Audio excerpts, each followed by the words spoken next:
Right, we're going to. This is something that I would enjoy listening to.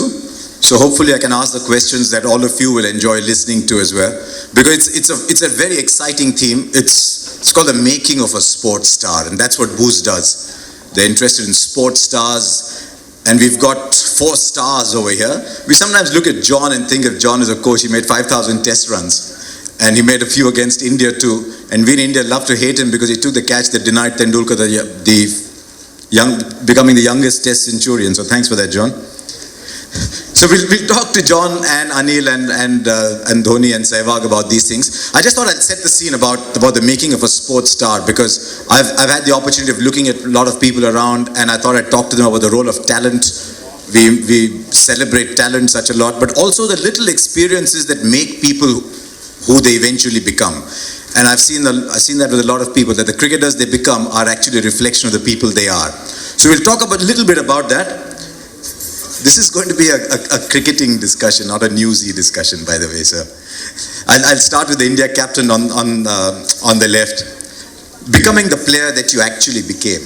How much of your growing years contributed to becoming the player that you became? The little experiences that you had in Ranchi, we were all in Ranchi recently, in Ranchi, in Kharagpur. How much does that contribute to becoming the player that you've become? Well, surprisingly, what people know about Ranchi, one of the factors, we used to have decent division cricket, which is, the district level or below district level, because one of the main reasons were the official teams. There were lots of official teams, that used to operate over there. Mekon was one, Sale was one, Usha Martin used to play CCL, CMPDI. And when you have lots of these institutions, giving jobs to the players or stipend at the same time, it becomes a lot easier. And especially my dad used to work in Mekon, and I used to live next to the stadium. And Mekon used to have not only a cricket team, depending on season, they had a hockey team, they had a soccer team at the same time. So I grew up in an environment where sports was there. It had a significant role to play. School was next doors. The good thing was we had decent budget. When I started playing cricket for my school, that time we used to have Sunny Tani and dynamic power bats, and they were quite expensive bats at that point of time. So, a lot of people think when you come from a small city, maybe the standard of cricket is not there, or, there's no cricket that's played over there. But surprisingly, Ranchi was different. We had good senior players to look up to. A lot of them were playing first class cricket and also Dilip Trophy. So I felt, looking up to them, it made the life a lot easier, though I never thought I would play for the country. So, it was just for the enjoyment aspect that we used to play cricket, and slowly got into the school team and then the district and everything. So I feel it's a bit tough, of course, coming from a small city. That makes you get tougher, get ready for life.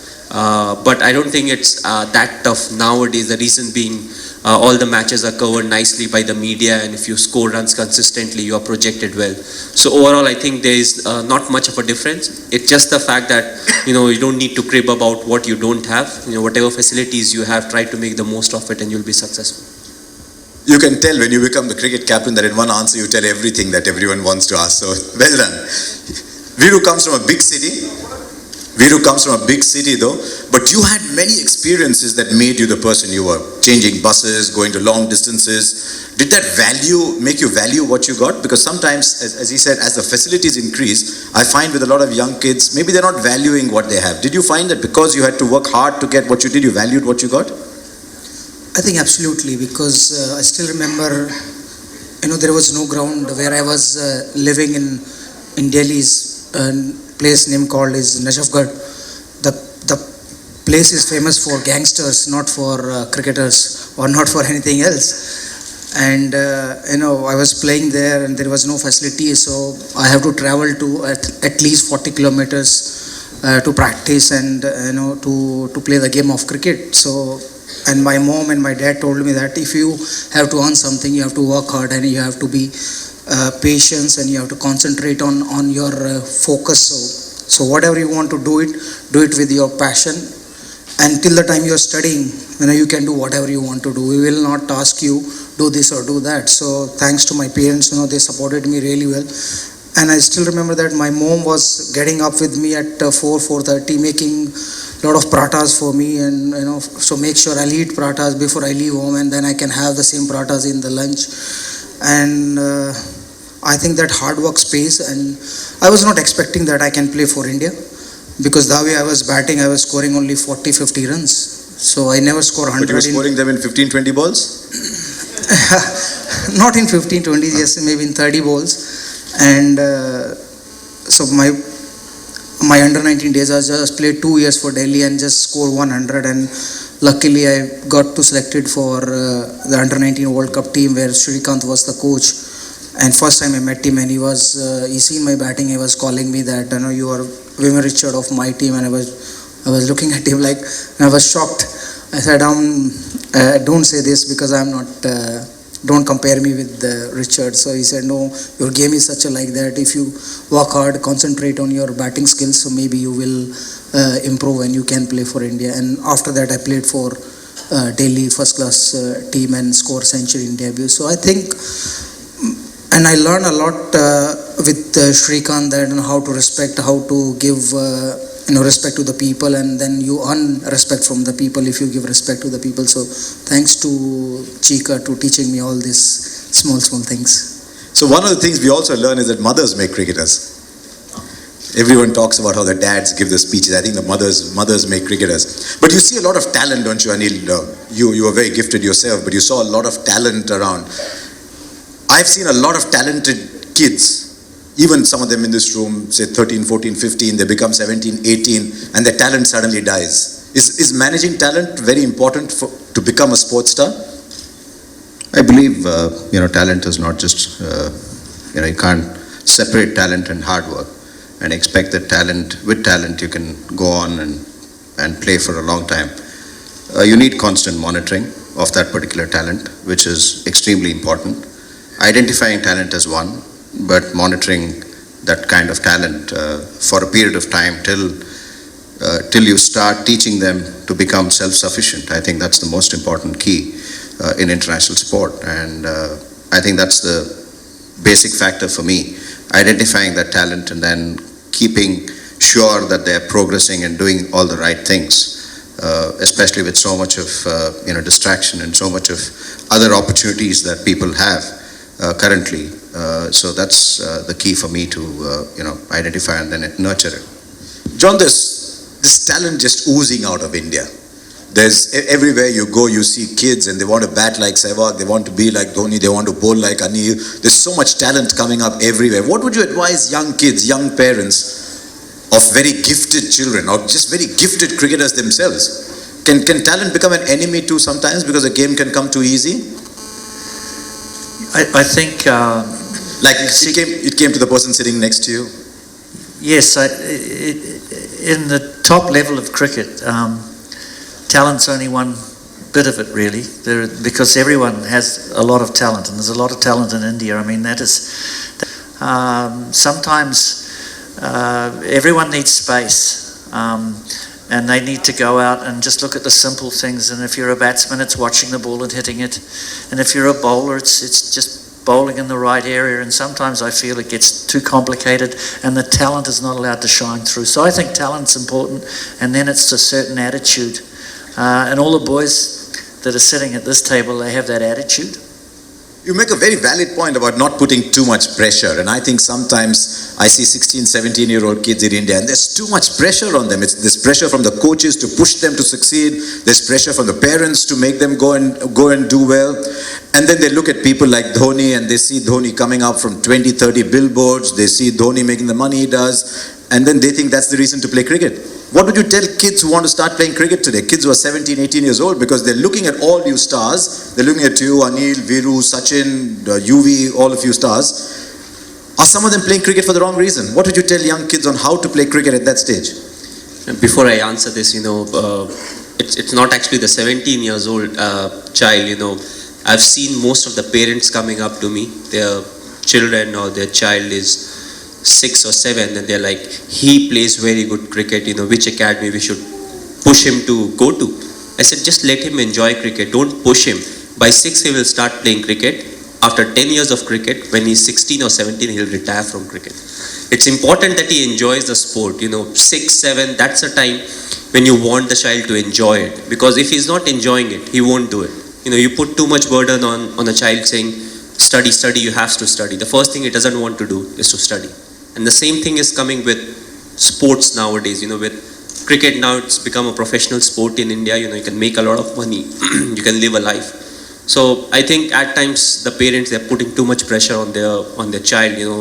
If they see he's good, just let him be, let him enjoy the sport. Once he turns 11, 12, 13, you will get to know how good he is. And by that time, at least he's studying and playing at the same time, which means, he can still have 2 options to pick from. By class 10th, if you see nowadays it's very career oriented. So by class 10th, you have to decide whether you are studying or you're playing a sport. Or you can be like Anil, where you can play Ranji Trophy, play for India and be an engineer and do everything. No, you can count them on your fingers. No, just to add to what MS said, it's not just about giving them space, having fun, but at the same time, if suppose a 7-year-old or 8-year-old gets hit by a cricket ball, the fear will not go away. It will stay. It will remain for a long, long time. And I don't think kids need to play with fear. They just need to play without fear, going out there and enjoying it. I think that's the bottom line. Just to make them play with a rubber ball, tennis ball, grow like that, and then be natural. And then at 13, 14, yes, you can try and give them some guidance. But if there was one coach who wanted me to bowl a proper orthodox leg spin, I would have never played for India. I was passing by one of the Maidans in Mumbai once, and I just stopped because there was a coach teaching people how to play cricket, and he was giving them so many instructions. I thought it's like writing a civics exam. What are the 4 ways in which you put your foot forward? What are the 6 ways in which you leave a ball? It almost seemed like that. If someone had told you we would bat like that, this game would have been different. Then I'm not sitting here. I think it's important to understand how a particular player playing and what is game, what is strengths. If he just keep working on his strengths, maybe he'll become a good player. But if you identify his problems and try to sort out his problem, I think he mess up with his strength also. The important part for coaches or for player to understand their game, understand their strength, and just keep working on that. When did you realize that you're a different cricketer, that you're different from everybody, that you hit the ball differently from other people, that your attitude is different? कब पता चला आपको? Still I didn't know that, but my coaches was telling me, you have special talents, especially when Shrikant mentioned that Vivian Richard thing. So I thought, why he's saying that?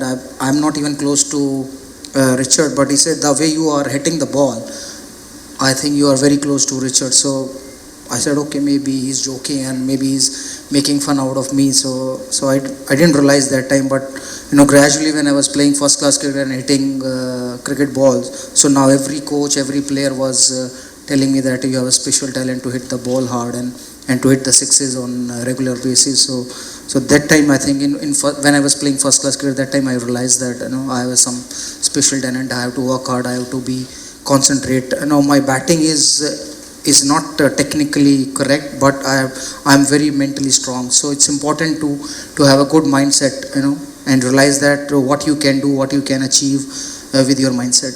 What is it about you batsmen? Dhoni goes to press conference and says, my technique is not correct. You come and say, my technique is not correct. And you score more runs than anybody else. And the coach sitting next to you is wondering what he's listening to. Well, if you look at, both the batters here are very different types of players, but generally they have good balance. Generally they play with the 4.5 inches of the bat, because that makes it a little easier. But nowadays the 4.5 inches are being turned around. They're bigger bats, so the ball goes a lot further. But every player has, some balance. Basically, they look to play with a full face. There's some simple, common aspects that's important to get correct and work on when you're young, so that they become very natural. but other than that, you try and keep it as simple. And, Okay, and sorry, I didn't want to. There's three stars here. You saw them when they both looked and were different from what they are now. What did you see special in each of the three? Let's start with this. He was a very young man with long hair when you first saw him. yeah, We all had lots of hair once, but that's okay. well, Mahindra, I heard a lot about him. Saurav told me there's this guy in Ranchi who hits the ball miles. We've got to pick him. And he turned up in the last, there was a big discussion of whether he should go to Pakistan in 2000, and he didn't. And then we played in the one-day series. And the thing I remember very clearly about Mahindra is we played at Vishpakwin, I think, and he got 150. It was a Vizag, 140 or 48, and he opened with Viru, and he made Viru look like Jeff Boycott, which it was very difficult because he was a pretty fast scorer, and it was a brilliant innings, and it was just So you look at that talent, you look at that ball striking ability, and then the next game we played at Ahmedabad, and we had a very big opening partnership with Viru and Saurav, I think, and you came in 3, and he got 30 odd, and he changed his game completely. Whereas he adapted his style of play to the need of the game, which was for someone to stay in and feed the strike, and he got 30 odd, and he pushed the ball around. So I only worked in that series with MS, but the thing that stuck out to me was, boy, that's a really intelligent way to play cricket, and he learned it really quickly, and he also listened. Viru was just a free spirit. He's just a beautiful, beautiful timer of a ball, and I always used to ask Viru how his mum's back was, because at the time, I hope your mum's back's better. So you didn't talk about letting the ball go, about getting in position, getting 2 eyes, and no, because you can't get in the way of talent, and he did most things correctly. Maybe the head being very still in his stance, and all we used to talk about, I think, was, well, he'll tell you, watch the ball play straight. That's the only thing we ever said, and then maybe get 100. And with Anil, what makes him a star? Well, he was one of That's our theme today, the making of a sports star. He was one of the leaders, and he knew what he was doing. He was at a different stage. Any coach could have turned up, and it wouldn't have. He knew what he was doing. I learned so much off Anil, and I learned. He's my boss now. But so you're going to be nice to him. It's okay. No, but he understood the game. He was at a different stage, and he was a leader of a team. And if you look at the transition, or the team that I was lucky enough to be part of, it had a very strong group of senior players who became even greater players, but they taught the youngsters through the way they practiced, the way they played, in all sorts of ways. So, that's important. And I think if you talk about learning to play cricket, sometimes it's better to watch and feel and listen than to be told. And I used to watch Viru, and I thought, well, there must have been times when he sat at home in front of his television set watching Sachin bat. Those sorts of things. How can you tell somebody's going to become a star, Dhoni? Can you look at a player and say, this kid is going to become a star? But frankly, I don't have that eye, in the sense, I find it difficult to see someone in a very early stage and say, okay, tomorrow he'll become a star. There's something, if there's something about a particular guy, you know he's a talented cricketer, but I feel nowadays, especially from that point till he becomes a great or a very good international cricketer, in between there are lots of distractions, there are lots of roads that go parallel to the roads that he's supposed to. Okay, I'm glad you brought that up, not me. How do you handle that? Because yours is a very busy life. You're captaining every format of the game, but also you're doing events like these for Boost. You're making a decent amount of money. How do you keep fame, money, cricket? How do you keep all these separate? Well, it's very easy. You concentrate on cricket. No, it's not easy. A lot of people struggle. No, the rest, everything follows with cricket. Because it's like a pack of cards, and if cricket is not there, nothing is there. So you only take care of the cricketing aspect and the stuff that you need to do. Everything else, it's like pack of bees. You are the flower. The cricket is the flower.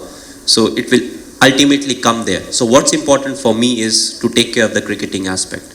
And of course, all these shoots and ads and all these different things, it helps us take some time off cricket. When you shoot, you do maybe 15 takes of 5 seconds each in a span of 8 hours, and you are in the middle of 80 people at least, and nobody troubles you for autograph or photograph till it's the last shot of the day. So it's a very different feeling. You roam about freely, nobody asks you anything.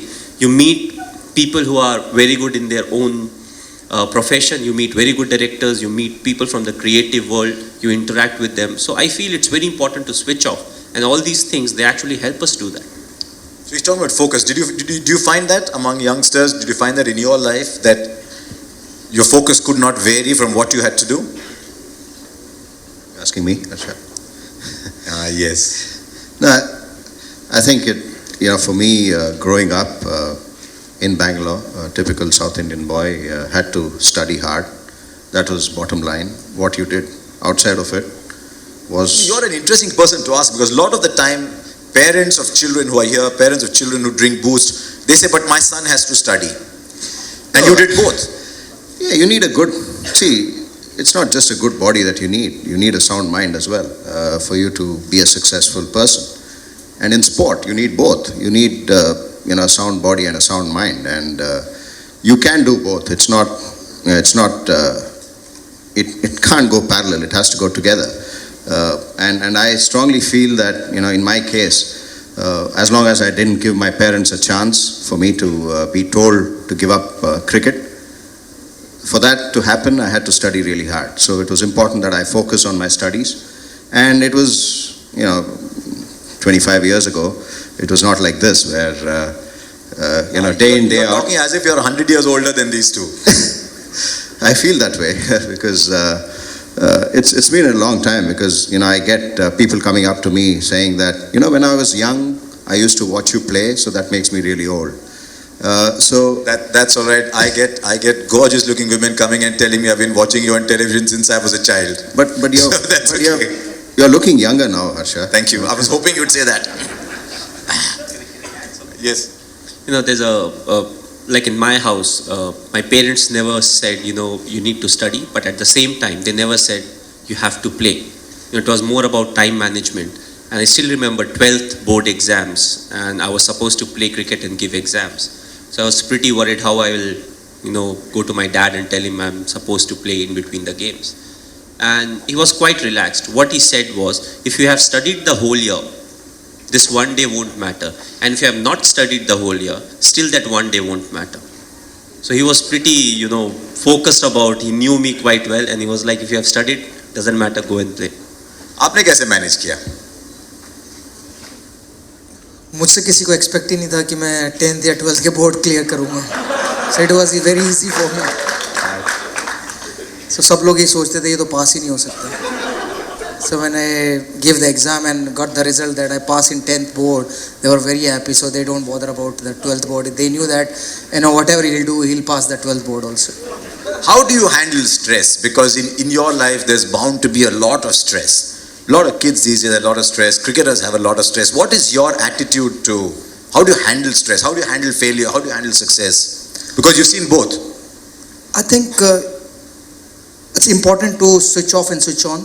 When you're not playing, you must do whatever you want to do, which you can't do on cricket field. So I listen music, I go to theaters, watch movies, go to restaurants, eat different kind of cuisine, and with my family, spend time with my family, play a lot of cards at home with friends and brothers.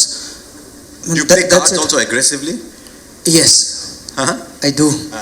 But not that teen patti, but we will play a lot of rummy game and court piece and other stuff. So it's easy for me to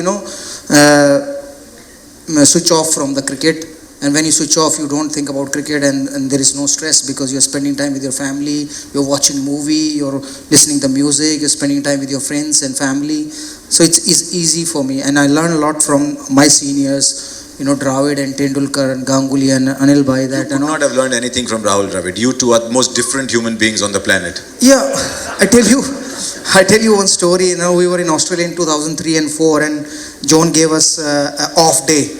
Before I think 2 days before the test match in Adelaide, and Rahul Dravid took me to that English movie I think that sea biscuit something, and I didn't understand anything. But still, I sat there for a couple of hours and watched with Rahul and came back and I said, yes, very nice movie. So, so that was the stress buster, I can say that, and I had a very good time, and I ended up with scoring a lot of runs in 2003-04, and Rahul Dravid got double 100 in that game, and we won the game. What did you and Rahul Dravid talk about when you were putting 400 runs together? What were you talking in between? When I was hitting the ball, he said, "You are hitting 2 boundaries in an over. I am not able to even hit 1 boundary. So tell me the funda of hitting boundary." I said, "I am just watching the ball and hitting the ball." So he said, "Okay, you keep doing and let me play the way I want to play." I said, "Okay." How do you handle different people like that, John? You've got a Rahul Dravid and Anil Kumble, you've got a Sehwag in your team. How do you handle different people differently? I think You were a very different cricketer yourself than Sehwag. Viru used to score more runs in the first overs than I did in a whole session sometimes. I used to look at him bat and it was just wonderful, really. He changed a lot of the way Test cricket was played. I suppose, I mean, there were times you make mistakes as a coach or whatever, but I always feel very strongly that people have to be themselves and be true to themselves. And one of the big skills in coaching, particularly at the top level, is keeping out of the way of the player, because the older ones particularly know what's got them there, and if you try and you cannot hit and think at the same time, and if a player goes out there with his bat in his hand and he's thinking where his foot has to be or his shoulder or whatever, so that makes it entirely difficult. And I think what we tried to emphasize as a group, perhaps, and I don't know the boys, I hope they remember it, but we used to talk about what we needed to achieve, and if it was a test match, we needed to bat 4 sessions. And that didn't mean that Viru couldn't play his way and Rahul couldn't play his way and Sachin could play his way, but that was sort of the team goal. And for the good of the team, you sometimes had to change the way you played, but it was always letting people express themselves in the way that they can, and also respecting them. There were times when, I could be a little bit tough and a little bit tense or whatever, never perfect. But You missed the look on his face when you said that. But as long as a player understands that as a coach he's cared about, and sometimes you may disagree, but you care about the player, that's very important, because players don't, that you've got to help them, you're not there to hinder. Do you still play cricket for exactly the reason that you started playing cricket? When you were a kid, you wanted to play cricket for a certain reason. After having played so much cricket, achieved so much, you still play for the same reason? Well, it's the main reason, because when I was a kid and all these first class players, when they used to play, 4 o'clock was the time for us to play, and we used to get very disappointed if they had not left the field by 4 o'clock. So that's the kind of passion we are talking about, and it remains the same whether you're playing at the top level for 1 year, 2 years or 10 years, because the moment you lack that, there are very less chances you'll be as successful as what you were. So I think everybody knows that, the moment you don't enjoy cricket, putting up a fight becomes very difficult. Now that you've become this very famous cricketer, were there days did you think you would never make it? I never thought I'll play for India, and literally that was the thinking. My personal funda has always been live in the present. So at times I didn't get selected for the Dilip Trophy. I was like, no worries, there's Ranji Trophy, ODIs, I'm supposed to play that. So I never thought about what has not happened. If I didn't get selected for a particular game or a particular series, I was like, that's okay. I'm still playing for my state, and these are the next games that will help me, make a better player, and one day I'll play for India maybe. But all these selection issues were beyond my control, so I never thought about them. For me, it was the love for the sport. The next game that I'm going to play, I want to score runs, I want to contribute. Is it still like that? It is still like that. That stuff that's not in my control, I never think about it. Anil, is that easy for someone to do, or is it a special skill to say, it's not in my control, forget it, I will just keep playing? Because that's what you tell people to do, but is that easier said than done? I guess it comes for some people naturally. and I think Dhoni is in one way, in that sense, extremely gifted. For me, even I thought similar in terms of, although people said a lot of things about me when I first started, and I was not the most athletic to claim, but I had to work really hard, and I never bothered about who was watching and whether this was a selection match, and this performance is key. I took it just like an examination. You walk in there, you write there are questions there, you answer it, and you come out thinking, yes, I'm going to get so many marks. If you're close to it, you're happy, and if you get above that, you're extremely delighted. So that's all I did. I'm sure you went to bed some days thinking, oh my God, will I play tomorrow? If I don't do well tomorrow, I won't be in the side again. If I don't take 5 wickets, I don't have a career. What will I do? Normal people think like that. Yeah, it is. It is bound to come up. But I guess if you are confident, if you have that self-belief, and also you do your routines extremely well, and you manage those, then you have the confidence to bounce back. I mean, people get dropped from international team, and sport is such that you can't always expect to win, always. And there's a winner, there's a loser. There's always be an opportunity for you to come back. And as long as you know the way to come back, the only way you know to make a comeback is if you're following a certain routine. And I'm sure all these great cricketers are doing that, and they know, and there's no fear. If you have a love and passion for the game, just play the game. Don't worry about your runs, don't worry about... No, but you always dreamt of playing for India, didn't you? That was the dream for you. Did you ever think, नहीं हुआ तो शायद मैं ना खेलूं, फिर कैसे होगा? नहीं, मेरे पास मेरे फादर मदर का बिजनेस था करने को. हम फार्मर थे, अपनी खेती बाड़ी करते वापस जाके, तो वो सवाल कभी दिमाग में आया नहीं. So is it, I mean, he said the same thing, you're saying the same thing.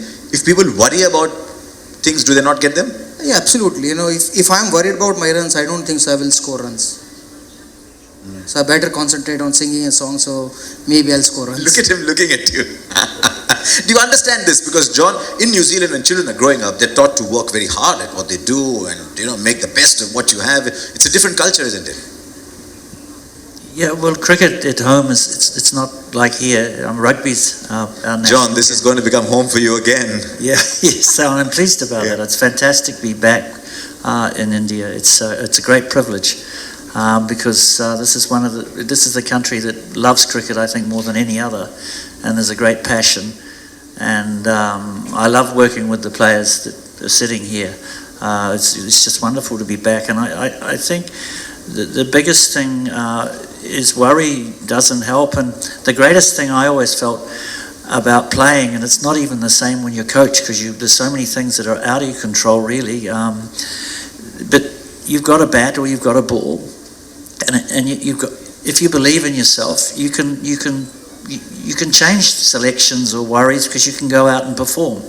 And if you have that confidence in yourself that you'll get there in the end, you'll have some ups and you'll have some downs, but you can do something about it, because no matter what people say about you in the media or fellow players, you've got the ability to go onto the field with that ball and take some wickets, or with your bat and score some runs. And then you've also got the ability to change things, because you can go away and practice and work hard at it. And if you have that energy and you just keep that belief and that hunger to succeed, you can change everything. And the players that make it never make excuses. They have confidence in themselves because they know they do the hard work and they've got the desire and they're going to get there in the end. And so excuses never make it. I mean, we see that in every profession. People who make excuses, no one takes them seriously anymore, because they're looking for reasons to explain their failure on some other reasons. What would you tell people who come and say, I want my son to play like you? Sorry? What would you tell people who come and say, I want my son to become a Dhoni? Well, I feel every individual, has a different character, and that's why he's special. Like a lot of people talk about the Indian cricket team. They talk about a lot of individuals. But out of the 15, everybody brings something interesting into the pack, and that's what makes the team. So what I would say is, let your son be what he is. He'll have certain aspects where he'll be brilliant, and you need to groom that. And there'll be certain areas where you need to work on as a parent, and that's what you should do. But let's not tell your son, okay, you have to be like him. You have to be yourself. God sent you here in a special way, and you have your own character, you have your own strength, you have your own weaknesses. Okay, I'm going to ask all four of you one question because all four of you worked very, very hard. I'll start with you. What is the secret of your energy? Boost is a secret of my energy. Contract renewed. No, don't you get tired? I mean, seriously, what do you manage your sleep well? Do you manage your training well? Do you eat well? Are you careful about what you do? Because you play cricket like a maniac. You're playing all the time. Well, I'm not I don't spend a lot of time in the gym. For me, what's important is what I'm doing on the field. Right from the very first tour, I went to Bangladesh and I made it clear, I'll do everything on the field. You want to hit me or you want to make me catch 50 or 60 catches, I'll do everything. But I'll do it on the field. Off the field, I'll relax. And that's what I've done quite consistently. Yes, over a period of time, you start working on the other aspects. Yes, I've started going to the gym a lot now. But still, it's not like I'm as regular as some of the other players. But still, I do a lot of stuff on the field. And that's what my strength is. Because I feel that way, whatever 6, 7 or 8 years I've played, it has not troubled me. And there's no good reason what it seems like as of now that it will trouble me. So it's very important to know your body, what it needs. There are certain players who need to go to the gym and do a lot of work, especially the fast bowlers. They can't get away from that. But you have to know your body the best. The reason being, a physio or a trainer, he has to take care of everyone, but you know your body the best. So you have to respect that. You only played 7, 8 years. It feels like he's been playing for 20. Every time you put on, you're there. You're playing every single game. Well, including the first class cricket, yes, because 99 I started, so it's 13, 14 years now. So I think, again, the important thing is to enjoy and to prepare well.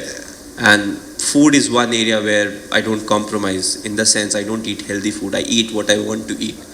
Paddy Upton was with us, and he was a mental trainer / all the other things he used to do. And often he used to say, if, like for example, we used to talk about the bed being soft, that's why we're having back trouble.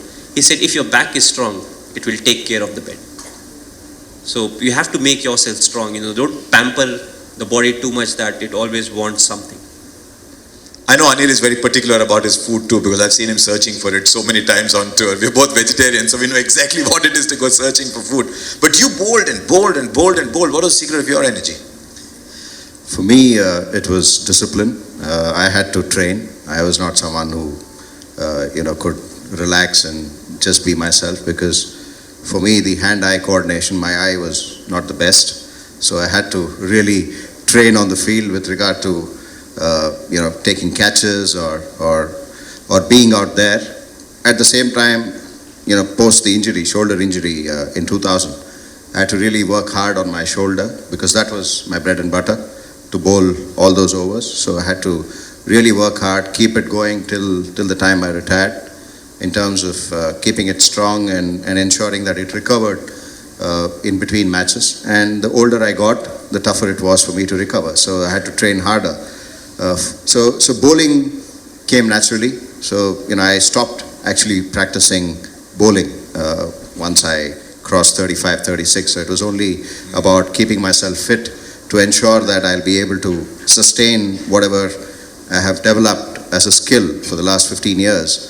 To sustain that on the field, I had to really work hard on my fitness. His body asked him a lot of questions, but he just ignored it. I've known nobody else who ignored their body and just kept on bowling like Anil Kumble did. What's the secret of your energy? You've played a hell of a lot of cricket too. You play long innings. I mean, when you play long innings, you score a lot of runs. Rahul Dravid once told me I have to play twice as long as Viru to score the runs that he does. But you play long innings too. What's the secret of your energy? I think the moment I signed Boost, I was, start drinking Boost in my milk, and sleep minimum 8 hours, maximum 12, 14, 15, whatever I'll get. And because as a kid I was used to getting up at 4 o'clock, but nowadays I hate getting up at 5, 6 o'clock in the morning. So I'll sleep minimum 8 hours, and I complained to John, to Greg Chappell, to Gary, that I need 8 hours sleep before the game. So don't disturb me. So make sure you will give us the time to sleep for 8 hours, so we can get up fresh and with a lot of energy and play and give our best. You know, if I had to direct a television program, I would have two cameras, one on Viru talking and one on John reacting. Your reactions are amazing when he talks. Is he the most different player that you've ever coached? No, I love working with Viru.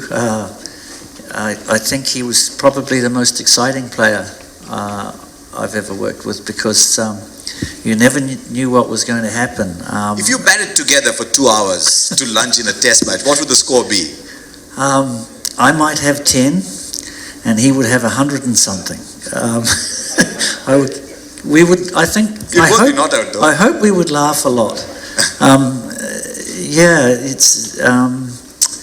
I can always remember the first time I saw Viru. He joined us in Rajkot in the one-day team against Zimbabwe, so I'd only been in the country for 6 weeks. He was out-stumped. I think he batted 6. And then we had some opening problems, and Surav and myself in Sri Lanka, was about 6 months later, he was getting out caught on the boundary with the spinners sometimes in the limited over games, and Kurazia was opening and struggling a little bit, so we gave Viru a chance up the top, and he got 100 against New Zealand very quickly, and it was like discovering a diamond. And then the ability to adapt when we went to England from a one-day opener into a test opener on green wickets was amazing. So he's always, in my mind, he's been a genius of a player who needed plenty of sleep, of course, and obviously had to drink the right liquids. You never said no when they asked you to open the batting? No, I think that time I was doing opening in one days, and there was a challenge, and I still remember that VVS Lakshman was very upset and concerned about my opening, and he came to me and he told me that don't do that, because I did it and I didn't perform as an opener, so maybe your test career is over. So I told Lakshman that let me try at least 1 or 2 games, so if I'll get runs it's fine, otherwise I'll try to take your place. What was the turning point in your life, Mai? The big turning point in your life? Your life could have been completely different. That's a difficult one to answer. The reason being, I don't think my life had a lot of spices in it. It was a very plain, simple life. Nonsense. I'm telling you, Nonsense. From nursery till class 12th, my life was the same. I used to get up at the same time, study before going to school, 7:30, leave for the school, come back from the school. Everything was the same. So there was no spices, apart from the fact that 4 o'clock we used to go and play. Yes, you can say the only time when I looked into the future was after the India A tour to Kenya and Zimbabwe, where I said... Till then you never dreamt I'm going to be this big India player. Never. So that was the only... What a strange man you are. That's the only time when I looked into the future and I said I'll get a chance to play for India, whether it's now, in 2 months' time or 3 months' time. I'll get a chance. And that was the only time I looked into the future and said, this will happen at some point of time. It's up to me to grab it. And he grabbed it all right. All the people on this panel, one thing they did was they grabbed the chances that came their way. Anil Kumble grabbed his chance and kept bowling for how many years did you bowl? Let's count. 40. But he just bowled and he bowled and he bowled and he took 600 wickets and proved everybody wrong.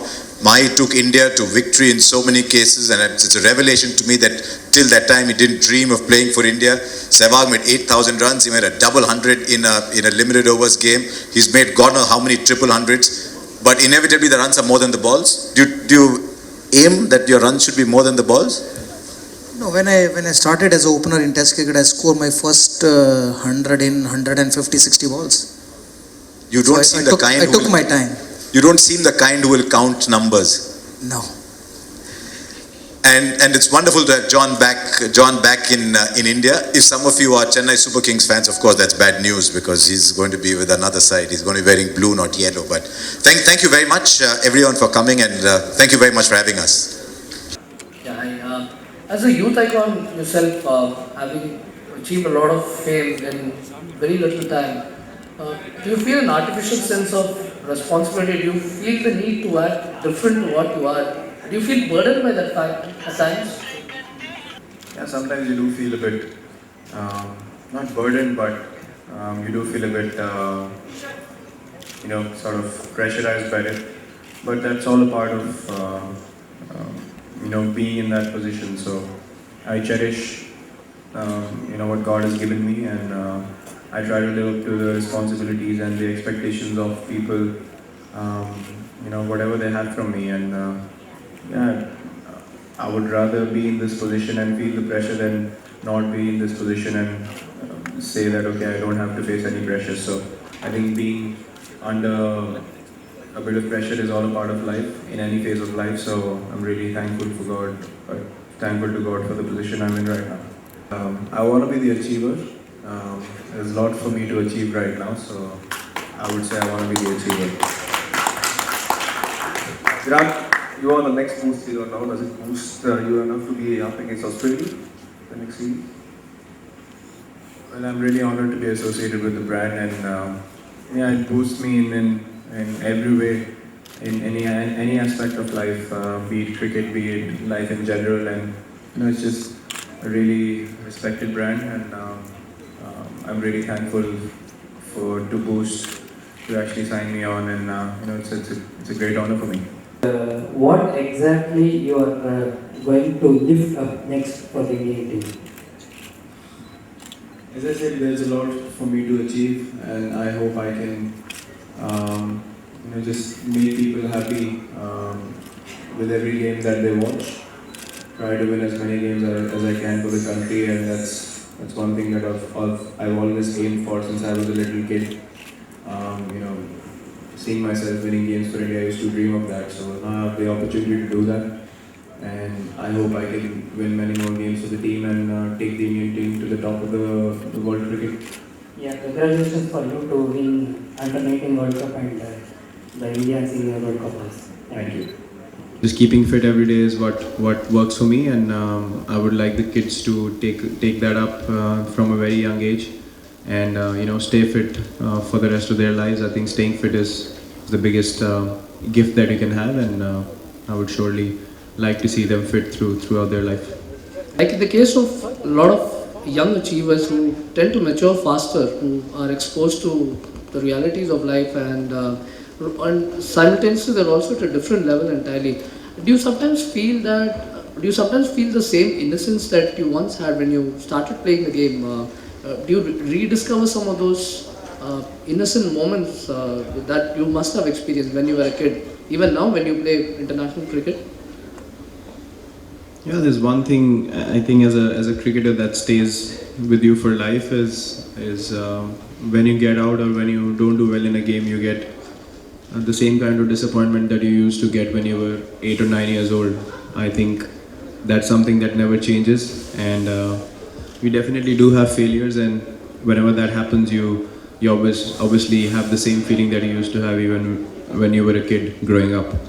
So yeah, that's something that will stay with me